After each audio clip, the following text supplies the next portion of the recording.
ವ್ಯವಸ್ಥಿತವಾಗಿರ್ತಕ್ಕಂಥ ವಾತಾವರಣ ಬೇಕು ಅನ್ನುವಂಥ ಉದ್ದೇಶದಿಂದ ಏನ್ ಮಾಡಲಾಗಿದೆ ಅಂದ್ರೆ ಮೂಲಭೂತ ಹಕ್ಕುಗಳನ್ನ ಸೇರ್ಪಡೆ ಮಾಡಲಾಗಿದೆ. ಈ ಮೂಲಭೂತ ಹಕ್ಕುಗಳನ್ನ ಸಂವಿಧಾನದ ಮೂರನೇ ಭಾಗದಲ್ಲಿ ಮೂಲಭೂತ ಹಕ್ಕುಗಳನ್ನ ಏನ್ ಮಾಡಲಾಗಿದೆ ಅಂದ್ರೆ ಅಳವಡಿಕೆಯನ್ನ ಮಾಡಿಕೊಳ್ಳಲಾಗಿದೆ. ಈ ಮೂಲಭೂತ ಹಕ್ಕುಗಳಲ್ಲಿ ಮೊಟ್ಟ ಮೊದಲನೇದಾಗಿರ್ತಕ್ಕಂಥ ಹಕ್ಕು ಯಾವುದು ಅಂದ್ರೆ ಸಮಾನತೆಯ ಹಕ್ಕು. ನೋಡ್ರಿ, ಈ ಮೂಲಭೂತ ಹಕ್ಕುಗಳ ಬಗ್ಗೆ ನಿಮ್ಗೆ ಹೇಳ್ಬೇಕಾದ್ರೆ ಮೊಟ್ಟ ಮೊದಲು ಮೂಲಭೂತ ಹಕ್ಕುಗಳು 7 ಮೂಲಭೂತ ಹಕ್ಕುಗಳಿದ್ವು. ಯಾವ್ಯಾವಂದ್ರ ಒಂದೇ ಸಮಾನತೆಯ ಹಕ್ಕು, ಎರಡನೇ ಸ್ವಾತಂತ್ರ್ಯದ ಹಕ್ಕು, ಮೂರನೇದು ಶೋಷಣೆ ವಿರುದ್ಧದ ಹಕ್ಕು, ನಾಲ್ಕನೇದು ಧಾರ್ಮಿಕ ಸ್ವಾತಂತ್ರ್ಯದ ಹಕ್ಕು, ಐದನೇದು ಸಾಂಸ್ಕೃತಿಕ ಮತ್ತು ವಿದ್ಯಾಭ್ಯಾಸದ ಹಕ್ಕು ಅಥವಾ ಸಾಂಸ್ಕೃತಿಕ ಮತ್ತು ಶೈಕ್ಷಣಿಕ ಹಕ್ಕು ಅಂತ ಕರೀತಾರೆ. ಇನ್ನೊಂದು ಸಂವಿಧಾನದ ಪರಿಹಾರದ ಹಕ್ಕು. ಇನ್ನ ಒಂದಿತ್ತು 7ನೇ ಹಕ್ಕು ಯಾವುದು ಅಂದ್ರ ಆಸ್ತಿಯ ಹಕ್ಕು ಅಂತ ಹೇಳಿ. ಆ ಆಸ್ತಿಯ ಹಕ್ಕನ್ನ ಏನ್ ಮಾಡಲಾಗಿದೆ ಅಂದ್ರ 44ನೇ ಸಂವಿಧಾನದ 44ನೇ ತಿದ್ದುಪಡಿ ಮಾಡಿ ಈ 7ನೇ ಹಕ್ಕಾಗಿರ್ತಕ್ಕಂಥ ಆಸ್ತಿ ಹಕ್ಕನ್ನು ಏನ್ ಮಾಡಲಾಗಿದೆ ಅಂದ್ರ ರದ್ದುಪಡಿಸಲಾಗಿದೆ. ಅದಕ್ಕಾಗಿ ಇವತ್ತು ನಮ್ಮ ಭಾರತದ ಸಂವಿಧಾನದಲ್ಲಿ ಪ್ರಸ್ತುತ ಎಷ್ಟವ ಅಂದ್ರ 6 ಹಕ್ಕುಗಳನ್ನ ನಾವು ನೋಡ್ಬೋದು. ಮೊಟ್ಟ ಮೊದಲನೇ ಹಕ್ಕು ಯಾವುದು ಅಂದ್ರ ಸಮಾನತೆಯ ಹಕ್ಕು. ಇದು ಬಹಳ ಪ್ರಮುಖವಾಗಿರ್ತಕ್ಕಂಥ ಹಕ್ಕು ಭಾರತದ ಸಂವಿಧಾನದಲ್ಲಿ. ಯಾಕಂದ್ರ ಇದು ಭಾರತದ ಪ್ರತಿಯೊಬ್ಬ ಪ್ರಜೆಗೂ ಏನ್ ಬೇಕು ಅಂದ್ರ ಸಮಾನತೆ ಬೇಕು. ಅಂದ್ರ ಭಾರತದಲ್ಲಿ ವಾಸ ಮಾಡಬೇಕು ಅಂದ್ರ ಕಾನೂನು ಮುಂದೆ ನೋಡ್ರಿ, ಕಾನೂನಿನ ಮುಂದೆ ಎಲ್ಲರೂ ಸಮಾನರಾಗಿ ಬದುಕನ್ನು ನಡೆಸಬೇಕು. ಪ್ರಜಾಪ್ರಭುತ್ವ ಯಶಸ್ವಿ ಆಗ್ಬೇಕು ಅಂದ್ರ ಅಲ್ಲಿ ಏನ್ ಬೇಕು ಅಂದ್ರೆ ಕಾನೂನಾತ್ಮಕವಾಗಿ, ಶಾಸನಾತ್ಮಕವಾಗಿ, ಸಾಮಾಜಿಕವಾಗಿ, ಆರ್ಥಿಕವಾಗಿ, ರಾಜಕೀಯವಾಗಿ ಏನ್ ಬೇಕು ಅಂದ್ರೆ ಅಲ್ಲಿ ಸಮಾನತೆ ಇರಬೇಕು. ಪ್ರತಿಯೊಬ್ಬ ವ್ಯಕ್ತಿ ಪ್ರಜಾಪ್ರಭುತ್ವ ಸಾಮ್ರಾಜ್ಯದಲ್ಲಿ, ಪ್ರಜಾಪ್ರಭುತ್ವ ದೇಶದಲ್ಲಿ ಬಹಳ ನಿಶ್ಚಿಂತೆಯಿಂದ ಬದುಕಬೇಕು ಅಂದ್ರೆ ಅವನಿಗೆ ಕಾನೂನಾತ್ಮಕವಾಗಿ, ಶಾಸನಾತ್ಮಕವಾಗಿ, ಸಾಮಾಜಿಕವಾಗಿ, ಆರ್ಥಿಕವಾಗಿ ಏನ್ ಬೇಕು ಅಂದ್ರೆ ಅವನಿಗೆ ರಾಜಕೀಯವಾಗಿ ಸಮಾನತೆ ಬೇಕು. ಅವನಿಗೆ ಆ ಸಮಾನತೆ ಬೇಕು ಅನ್ನೋ ಉದ್ದೇಶದಿಂದಾನೇ ಏನ್ ಮಾಡಲಾಗಿದೆ, ಸಮಾನತೆ ಹಕ್ಕನ್ನ ಮೊಟ್ಟ ಮೊದಲನೇದಾಗಿ ಹಕ್ಕುಗಳಲ್ಲಿ ಇಡಲಾಗಿದೆ. ಇಲ್ಲಿ ಕಾನೂನಿನ ಮುಂದೆ ಎಲ್ಲರೂ ಸಮಾನರು. ಇಲ್ಲಿ ಕಾನೂನಿಗಿಂತ ಯಾರು ಏನಿಲ್ಲ ಅಂದ್ರೆ ಶ್ರೇಷ್ಠರಲ್ಲ. ಎಲ್ಲರೂ ಕಾನೂನಿನ ಮುಂದೆ ಹೆಣ್ಣಾಗಿರ್ಬೋದು, ಗಂಡರಾಗಿರ್ಬೋದು, ಬಡವರಾಗಿರ್ಬೋದು, ಶ್ರೀಮಂತರಾಗಿರ್ಬೋದು, ಎಲ್ಲರೂ ಕಾನೂನಿನ ಮುಂದೆ ಏನಾಗಿರ್ಬೇಕು ಅಂದ್ರ ಸಮಾನರಾಗಿರ್ಬೇಕು. ಇನ್ನು ರಾಜ್ಯ ಯಾವ ಯಾವ ಕಾನೂನುಗಳನ್ನ ಹೊರಡಿಸ್ತದೋ ಆ ಎಲ್ಲಾ ಕಾನೂನುಗಳಿಗೆ ಎಲ್ಲರೂ ಏನಾಗಿರ್ಬೇಕು ಅಂದ್ರೆ ಬದ್ಧರಾಗಿರ್ಬೇಕು. ಎಲ್ಲರೂ ಆ ಕಾನೂನುಗಳನ್ನ ಪಾಲಿಸುವಂತವರಾಗಿರ್ಬೇಕು. ಜಾತಿ, ಮತ, ಲಿಂಗ, ಜನ್ಮಸ್ಥಳ ಇವುಗಳ ಆಧಾರದ ಮೇಲೆ ಯಾರು ಯಾರಿಗೂ ಏನ್ ಮಾಡುವ ಹಾಗಿಲ್ಲ ಅಂದ್ರ ಭೇದ ಭಾವವನ್ನ ಮಾಡುವ ಹಾಗಿಲ್ಲ. ಸಾರ್ವಜನಿಕ ಸ್ಥಳಗಳಲ್ಲಿ ಎಲ್ಲರಿಗೂ ಅವಕಾಶಗಳಿರ್ತದೆ.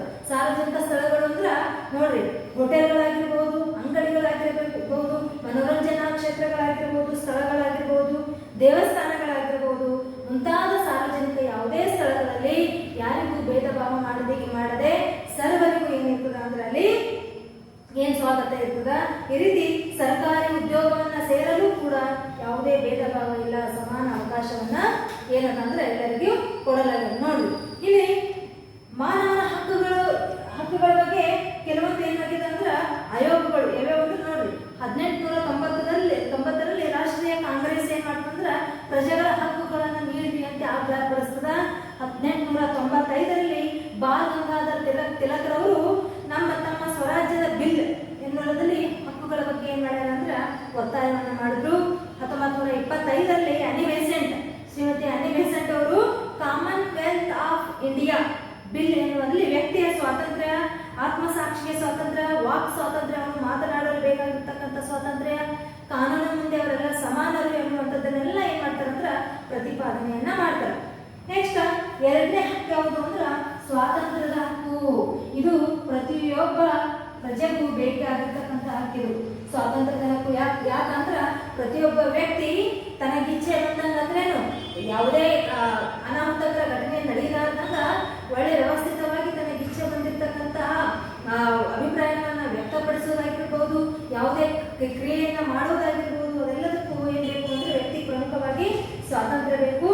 ವಾಕ್ ಮತ್ತು ಅಭಿಪ್ರಾಯ ವ್ಯಕ್ತಪಡಿಸುವ, ನೋಡ್ರಿ, ಮಾತನಾಡುವ, ತನ್ನ ಅಭಿಪ್ರಾಯಗಳನ್ನ ವ್ಯಕ್ತಪಡಿಸುವ, ಮತ್ತ ಶಸ್ತ್ರರಹಿತವಾಗಿ ಸಭೆಯನ್ನ ಸೇರುವ, ತನ್ನ ಬೇಡಿಕೆಗಳಿಗೆ ಏನ್ ಮಾಡೋದು ಅಂದ್ರ ಬೇಡಿಕೆಗೋಸ್ಕರ ಸಭೆಯನ್ನ ಸೇರೋದು, ಸಂಘ ಸಂಸ್ಥೆಗಳನ್ನ ಸ್ಥಾಪನೆ ಮಾಡೋದು, ಮತ್ತ ಭಾರತದಾದ್ಯಂತ ಎಲ್ಲಾ ಕಡೆ ಸಂಚಾರವನ್ನ ಮಾಡಲು, ಮತ್ತ ವ್ಯಕ್ತಿ ಭಾರತದಾದ್ಯಂತ ಎಲ್ಲಿ ಬೇಕಾದ್ರೂ ಏನ್ ಮಾಡಬಹುದು ಅಂದ್ರ ವಾಸಿಸುವ ಸ್ವಾತಂತ್ರ್ಯವನ್ನ ಪಡ್ಕೊಂಡನ. ಯಾವುದೇ ವೃತ್ತಿಯನ್ನ ಅಂದ್ರ ಅಹಿತಕರವಾಗಿರ್ತಕ್ಕಂಥ ಅಂದ್ರ ನೋಡ್ರಿ, ಒಳ್ಳೆಯ ಅವನ ಸಮಾಜಕ್ಕೂ ಘಾತಕ ಆಗಿರ್ಬೋದು, ತನಗೂ ಘಾತಕ ಅನಿಸದಂತಹ ಯಾವುದೇ ಕೆಲಸವನ್ನು ಏನ್ ಮಾಡಬಹುದು ಅಂದ್ರೆ ವ್ಯಕ್ತಿ ಮಾಡಬಹುದು. ಮತ್ತ ಪೌರರಿಗೆ ಇದು ಬಹಳ ರಕ್ಷಣಾತ್ಮಕ ಹಕ್ಕದ. ಪೌರರಿಗೆ ಇದು ಬೇಕಾಗಿರ್ತಕ್ಕಂಥ ರಕ್ಷಣೆಯನ್ನು ಕೊಡುವಂತ ಹಕ್ಕು. ಇದು ಸ್ವಾತಂತ್ರ್ಯದ ಹಕ್ಕಾಗ್ಯದ. ಯಾವುದೇ ಕಾರಣವಿಲ್ಲದೆ ಯಾವುದೇ ಕಾರಣವಿಲ್ಲದೆ ವ್ಯಕ್ತಿಯನ್ನ ಬಂಧಿಸುವ ಹಾಗಿಲ್ಲ. ವ್ಯಕ್ತಿಯನ್ನ ಬಂಧಿಸಬೇಕು ಅಂದ್ರ ಅದಕ್ಕೆ ಏನಿರ್ಬೇಕು ಅಂದ್ರ ಒಂದು ಉದ್ದೇಶ ಅಂದ್ರೆ ಕಾರಣ ಇರಬೇಕು. ಅದಕ್ಕೊಂದು ಪರ್ಟಿಕ್ಯುಲರ್ ಆಗಿರ್ತಕ್ಕಂಥ ಸಕಾರಣ ಇರಬೇಕು. ಆ ಸಕಾರಣವಿಲ್ಲದೆ ಯಾವುದೇ ವ್ಯಕ್ತಿಯನ್ನು ಬಂಧಿಸುವ ಹಾಗಿಲ್ಲ.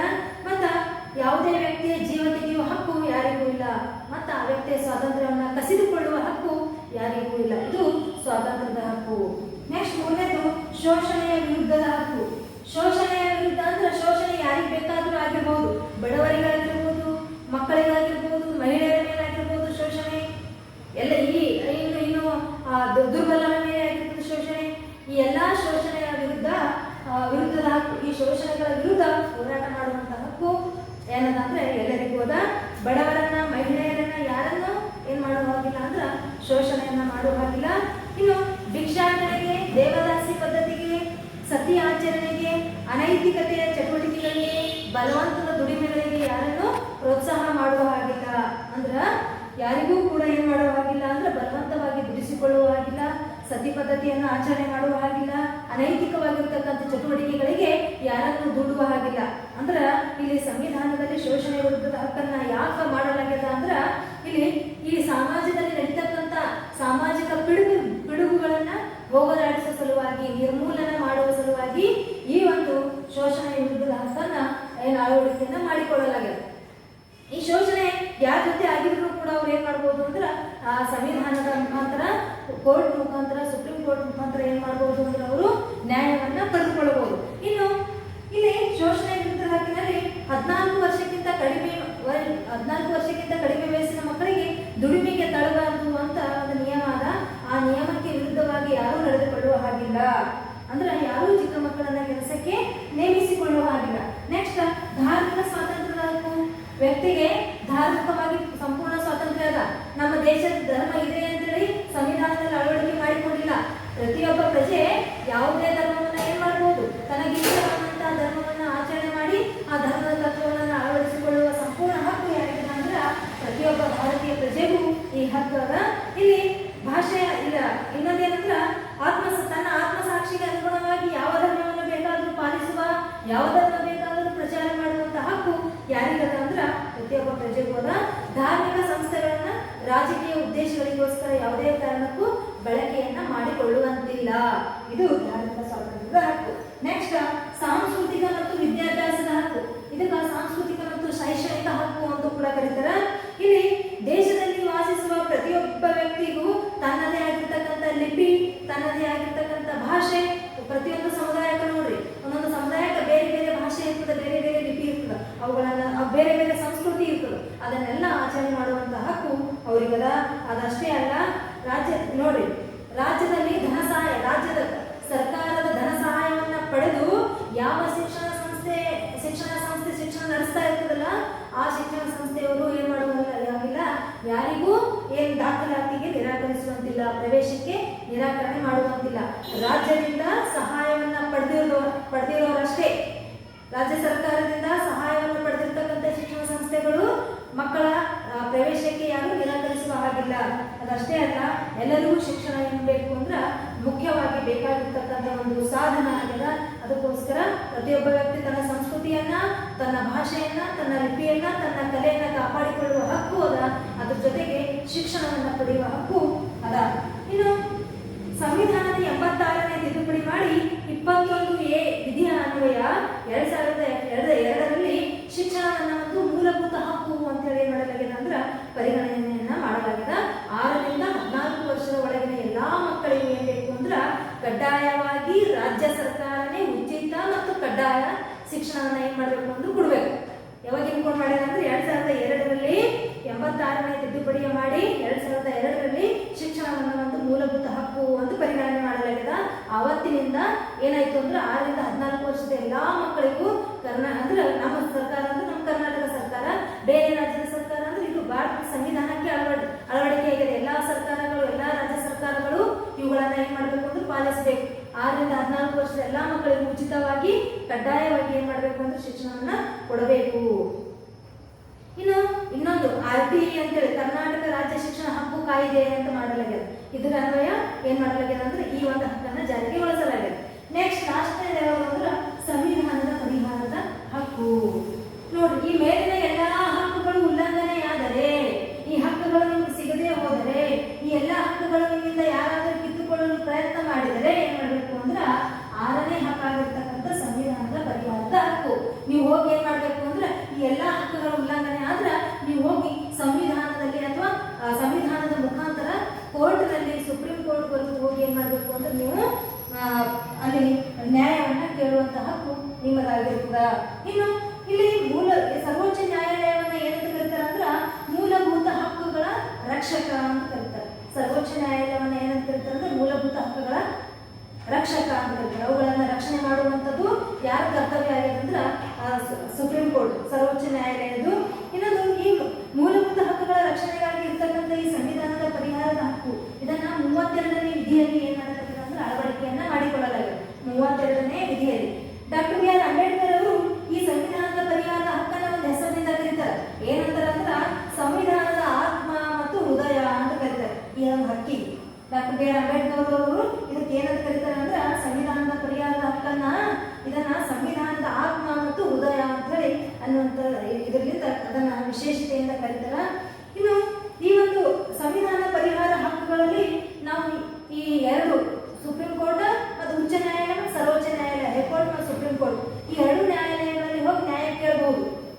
ಅಲ್ಲಿ ಒಂದು 4 ಯಾವ ರೀತಿ ನ್ಯಾಯವನ್ನು ಕೇಳಬಹುದು ಅನ್ನೋದಕ್ಕೆ ಬಂಧಿ ಪ್ರತ್ಯಕ್ಷೀಕರಣ, ಪರಮಾದೇಶ, ಪ್ರತಿಬಂಧಕಾಜ್ಞೆ, ಉತ್ಪ್ರೇಕ್ಷಣಾ ಲೇಖ, ಅಧಿಕಾರ ಲೇಖ ಈ ಒಂದು 5 ವಿಧಗಳ ಮೂಲಕ ನೀವು ಕೇಳಬಹುದು. ಹೆಂಗಂತ ನೋಡ್ರಿ, ಬಂಧಿ ಪ್ರತ್ಯಕ್ಷೀಕರಣ ಅಂದ್ರ ಸರ್ವೋಚ್ಚ ನ್ಯಾಯಾಲಯ ಮತ್ತು ಉಚ್ಚ ನ್ಯಾಯಾಲಯಗಳು ಅಕ್ರಮವಾಗಿ ಬಂಧಿತವಾಗಿರ್ತಕ್ಕಂಥ ವ್ಯಕ್ತಿಯನ್ನ ತನ್ನ ಮುಂದೆ ನಿಗದಿತ ಅವಧಿಯೊಳಗೆ ಏನ್ ಮಾಡ್ಬೇಕು ಅಂದ್ರ ಹಾಜರುಪಡಿಸಬೇಕು. ಒಬ್ಬ ವ್ಯಕ್ತಿಯನ್ನ ಏನ್ ಮಾಡ್ಬೇಕು ಅಂದ್ರ ಅವನನ್ನ ಬಂಧಿ ಮಾಡಿದ ಕೂಡಲೇ, ಸೆರೆ ಹಿಡಿದ ಕೂಡಲೇ ಅವನನ್ನ ಏನ್ ಮಾಡ್ಬೇಕು ಅಂದ್ರೆ ನಿಗದಿತ ಅವಧಿಯ ಒಳಗೆ 24 ಗಂಟೆಗಳ ಒಳಗೆ ಅಂತೇಳಿ ಹೇಳ್ತಾರೆ. ಅರೆಸ್ಟ್ ಮಾಡಿದ್ರೆ 24 ಗಂಟೆಗಳ ಒಳಗೆ ಏನ್ ಮಾಡ್ಬೇಕು ಅಂದ್ರ ಅವನಿಗೆ ನ್ಯಾಯಾಲಯದ ಮುಂದೆ ಹಾಜರುಪಡಿಸಬೇಕು ಅಂತ. ಇಲ್ಲಿ ಅಂದ್ರ ಆ ನಿಗದಿತ ಅವಧಿಯೊಳಗೆ ಏನ್ ಮಾಡ್ಬೇಕು ಅಂದ್ರೆ ಆ ವ್ಯಕ್ತಿಯನ್ನ ಕಾನೂನಿನ ಮುಂದೆ ಏನ್ ಮಾಡ್ಬೇಕು ಅಂದ್ರೆ ಅವಧಿಯೊಳಗೆ ಅವನನ್ನ ಕಾನೂನಿನ ಮುಖಾಂತರ ಅವನನ್ನ ನ್ಯಾಯಾಲಯದ ಮುಂದೆ ತರಬೇಕು ಅವನಿಗ ಅನ್ನೋದು ಇದು ಬಂಧಿ ಪ್ರತ್ಯಕ್ಷೀಕರಣ.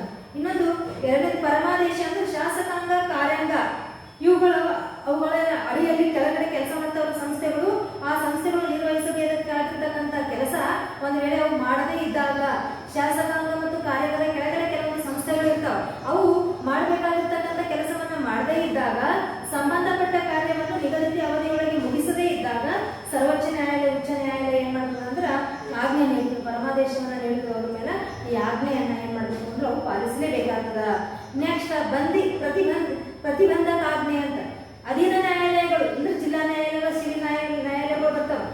ಅಧೀನ ನ್ಯಾಯಾಲಯಗಳು ತಮ್ಮ ಅಧಿಕಾರ ವ್ಯಾಪ್ತಿಯನ್ನ ಮೀರಿ ನೈಸರ್ಗಿಕ ನಿಯಮಗಳಿಗೆ ವಿರುದ್ಧವಾಗಿ ಏನಾದ್ರೂ ತೀರ್ಪು ನೀಡುವು, ತಮ್ಮ ಚೌಕಟ್ಟನ್ನ ಮೀರಿ ಏನಾದ್ರೂ ತೀರ್ಪು ನೀಡಿದ್ವು ಅಂದ್ರ ಉಚ್ಚ ನ್ಯಾಯಾಲಯ ಅಂತ ತೀರ್ಪನ್ನ ಏನ್ ಮಾಡ್ತದ ಅಂದ್ರೆ ನಿಂದಿಸ್ತದ.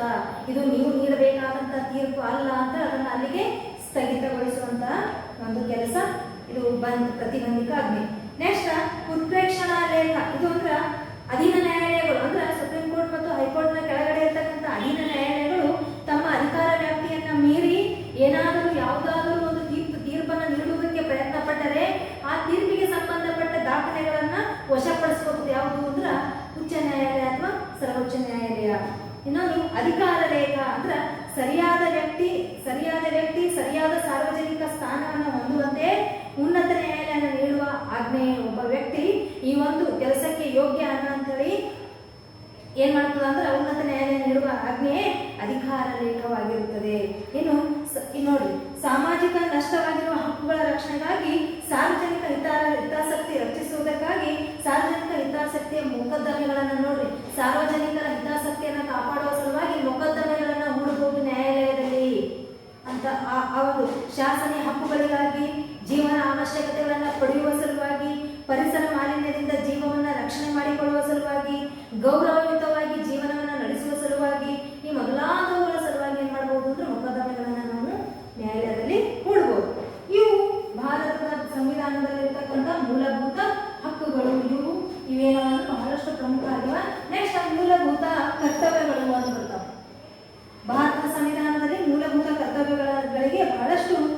ಪ್ರಾಮುಖ್ಯತೆ ಅದ. ಈ ಮೂಲಭೂತ ಕರ್ತವ್ಯಗಳನ್ನ ಸಂವಿಧಾನದ 1976ರಲ್ಲಿ 42ನೇ ತಿದ್ದುಪಡಿಯನ್ನ ಮಾಡಿ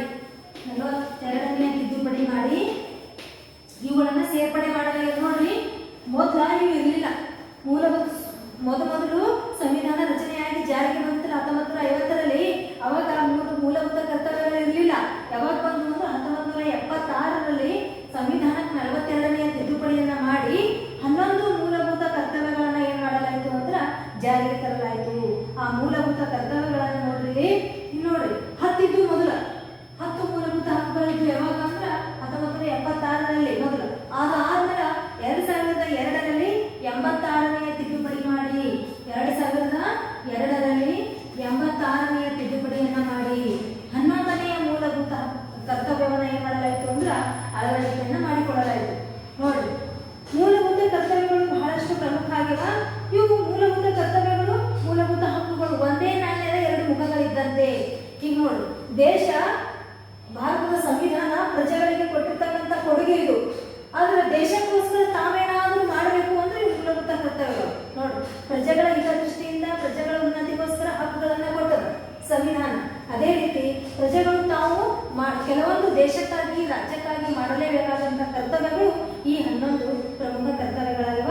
ಅವು ಯಾವ್ಯಾವು ಅನ್ನೋದನ್ನ ನೋಡ್ರಿ. ಮೊಟ್ಟ ಮೊದಲನೇದು ಯಾವುದು ಅಂದ್ರೆ ರಾಷ್ಟ್ರಧ್ವಜ, ರಾಷ್ಟ್ರಗೀತೆ ಮತ್ತ ನಮ್ಮ ಸಂವಿಧಾನ, ಇವುಗಳನ್ನೆಲ್ಲವನ್ನ ಗೌರವಿಸುವುದು. ನೋಡಿ, ರಾಷ್ಟ್ರಗೀತೆಯನ್ನ, ರಾಷ್ಟ್ರಧ್ವಜವನ್ನ ಮತ್ತು ನಮ್ಮ ಭಾರತದ ಸಂವಿಧಾನದಲ್ಲಿ ಇರ್ತಕ್ಕಂಥ ಅಂಶಗಳನ್ನ ಏನ್ ಮಾಡೋದು ಅಂದ್ರೆ ಗೌರವಿಸುವುದು ಪ್ರತಿಯೊಬ್ಬ ವ್ಯಕ್ತಿಯ ಆದ್ಯ ಕರ್ತವ್ಯ ಆಗ್ಯದ. ಇನ್ನು ಎರಡನೇದು ಸ್ವಾತಂತ್ರ್ಯ ಚಳವಳಿಯ ಸ್ಫೂರ್ತಿದಾಯಕ ಆದರ್ಶ ತತ್ವಗಳನ್ನು ಪಾಲಿಸುವುದು.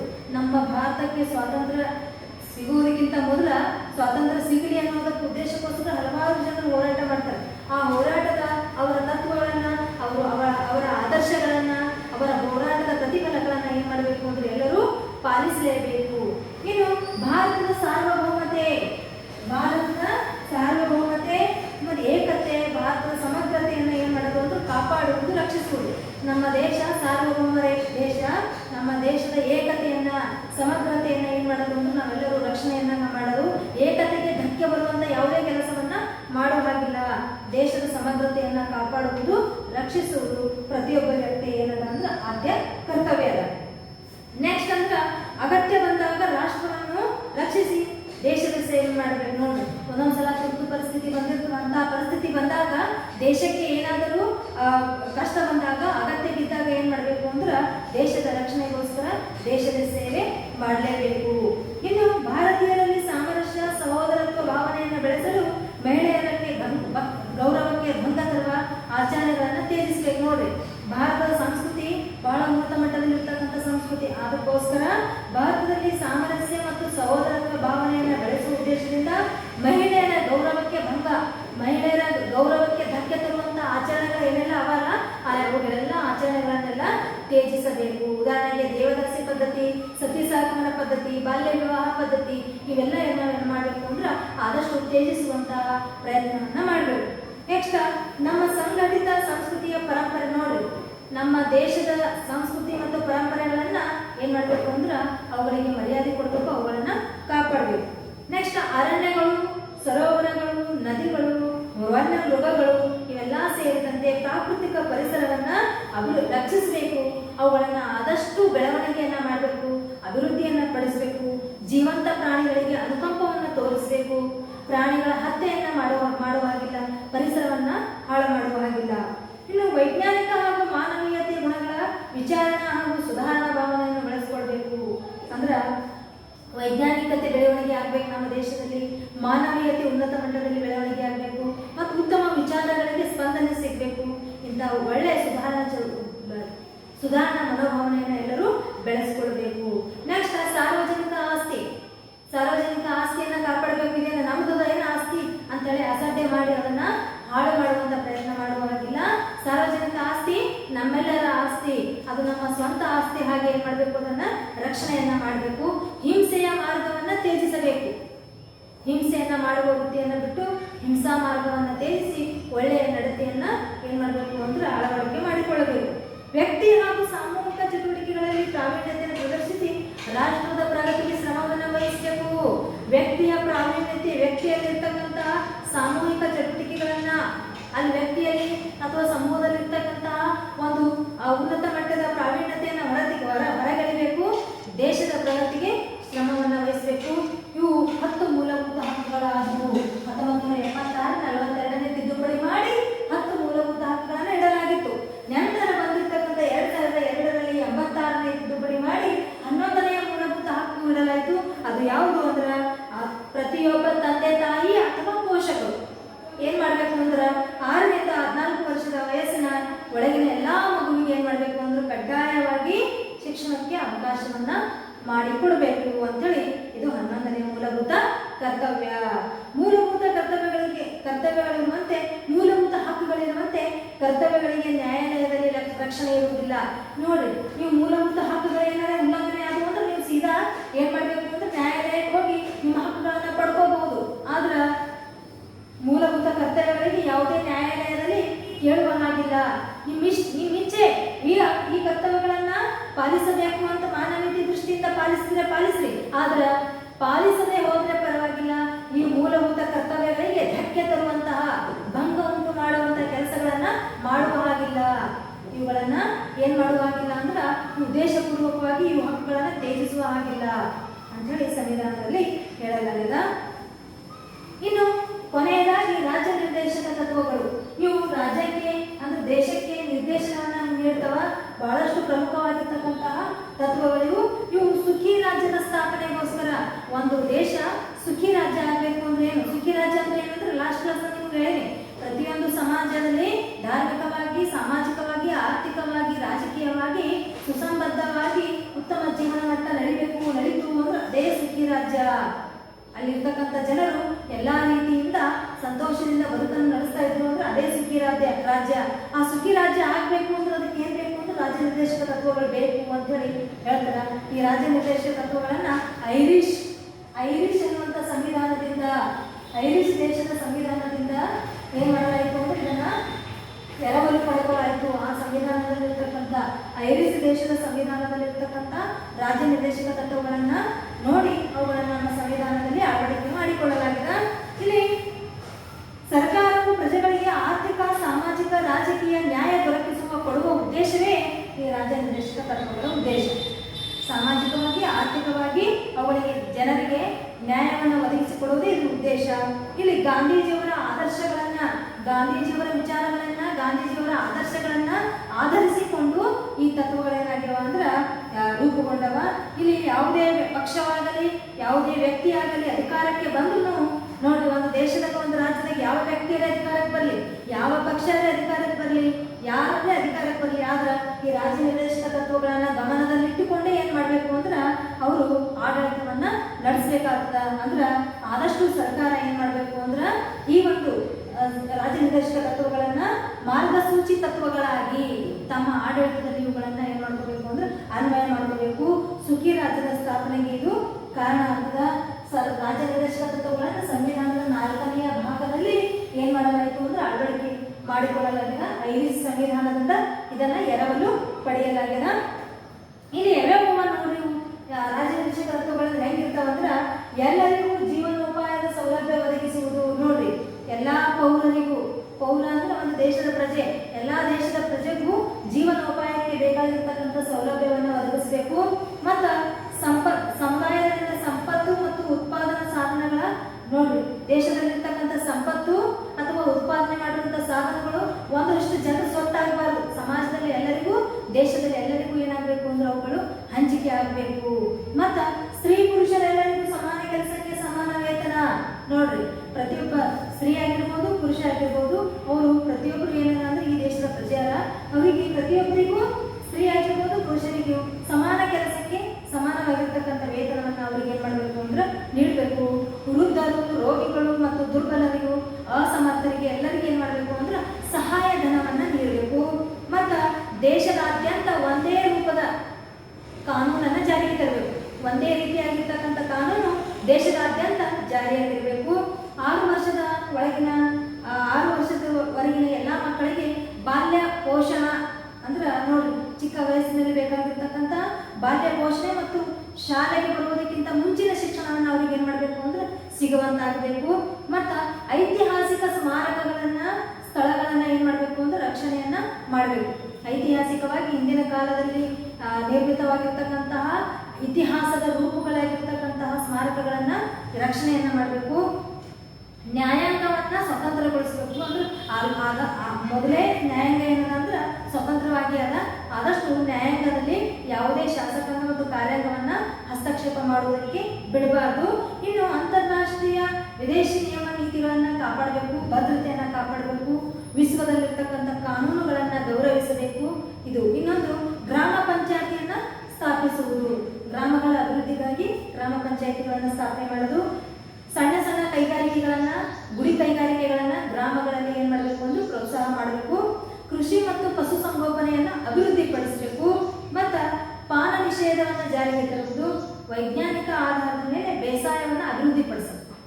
ದಿನ ಕಳೆದಂತೆ ದೇಶದ ಅಭಿವೃದ್ಧಿಗೋಸ್ಕರ ನೋಡಿ, ಒಂದು ಸಮಾಜ ಅಭಿವೃದ್ಧಿ ಆಗಬೇಕು ಅಂದ್ರೆ ಈ ರಾಜ್ಯ ನಿರ್ದೇಶಕರ ತಗೊಳ್ಳಿ ಇಷ್ಟ ತನಕ ಹೇಳಿದಲ್ಲ, ಇವು ಸುಖಿ ರಾಜ್ಯದ ಸ್ಥಾಪನೆಗೆ ಬೇಕಾಗಿರ್ತಕ್ಕಂಥವು ಇವೆಲ್ಲ ಪ್ರತಿಯೊಂದು ಸರ್ಕಾರ, ಯಾವುದೇ ಸರ್ಕಾರ ಬರಲಿ ಆಡಳಿತಕ್ಕ, ಆ ಪ್ರತಿಯೊಂದು ಸರ್ಕಾರ ಈ ಎಲ್ಲ ರಾಜ್ಯ ನಿರ್ದೇಶಕ ತತ್ವಗಳನ್ನ ಗಮನದಲ್ಲಿ ಇಟ್ಕೊಂಡು ಸಮಾಜದ ಅಭಿವೃದ್ಧಿಗೆ, ರಾಜ್ಯದ ಅಭಿವೃದ್ಧಿಗೆ, ದೇಶದ ಅಭಿವೃದ್ಧಿಗೆ ಏನ್ ಮಾಡಬೇಕು ಅಂದ್ರೆ ಕೆಲಸವನ್ನ ಮಾಡಬೇಕು. ಎಲ್ಲರ ಸುಖವನ್ನು ಸಾಧಿಸುವುದೇ ಈ ರಾಜ್ಯ ನಿರ್ದೇಶಕ ತತ್ವದ ಗುರಿಯಾಗಿದೆ. ಮೂಲಭೂತ ಹಕ್ಕುಗಳು ವ್ಯಕ್ತಿಗೆ ಸಂಬಂಧಿಸಿದರೆ, ಮೂಲಭೂತ ಹಕ್ಕುಗಳು ಒಬ್ಬ ವ್ಯಕ್ತಿಗೆ ಸಂಬಂಧಪಟ್ಟರೆ ರಾಜ್ಯ ನಿರ್ದೇಶಕ ತತ್ವಗಳು ಇಡೀ ಸಮುದಾಯಕ್ಕೆ ಸಂಬಂಧಪಡ್ತವೆ.